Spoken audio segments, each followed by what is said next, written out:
کہو کہ ملک میں چلو پھرو، پھر دیکھو کہ جھٹلانے والوں کا کیا انجام ہوا۔ کہو کہ آسمان اور زمین میں جو کچھ ہے کس کا ہے؟ کہہ دو اللہ کا۔ اس نے اپنی ذات پاک پر رحمت کو لازم کر لیا ہے، وہ تم سب کو قیامت کے دن جس میں کچھ بھی شک نہیں ضرور جمع کرے گا۔ جن لوگوں نے اپنے آپ کو نقصان میں ڈال رکھا ہے وہ ایمان نہیں لاتے، اور جو مخلوق رات اور دن میں بستی ہے سب اسی کی ہے، اور وہ سنتا ہے جانتا ہے۔ کہو کیا میں اللہ کو چھوڑ کر کسی اور کو مددگار بناؤں؟ کہ وہی تو آسمانوں اور زمین کا پیدا کرنے والا ہے، اور وہی سب کو کھانا دیتا ہے اور خود کسی سے کھانا نہیں لیتا۔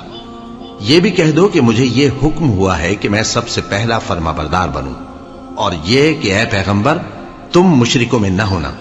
یہ بھی کہہ دو کہ اگر میں اپنے پروردگار کی نافرمانی کروں تو مجھے بڑے دن کے عذاب کا خوف ہے۔ جس شخص سے اس روز عذاب ٹال دیا گیا اس پر اللہ نے بڑی مہربانی فرمائی، اور یہی کھلی کامیابی ہے۔ اور اگر اللہ تم کو کوئی سختی پہنچائے تو اس کے سوا اس کو کوئی دور کرنے والا نہیں، اور اگر نعمت و راحت عطا کرے تو کوئی اس کو روکنے والا نہیں۔ وہ ہر چیز پر قادر ہے، اور وہ اپنے بندوں پر غالب ہے، اور وہ دانا ہے، خبردار ہے۔ ان سے پوچھو کہ سب سے بڑھ کر قرین انصاف کس کی شہادت ہے؟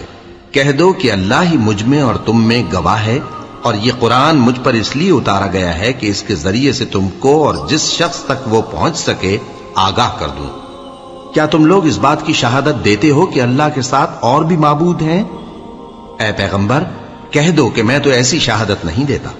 کہہ دو کہ صرف وہی ایک معبود ہے، اور جن کو تم لوگ شریک بناتے ہو میں ان سے بیزار ہوں۔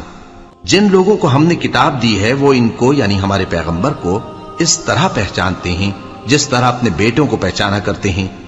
جنہوں نے اپنے آپ کو نقصان میں ڈال رکھا ہے وہ ایمان نہیں لاتے۔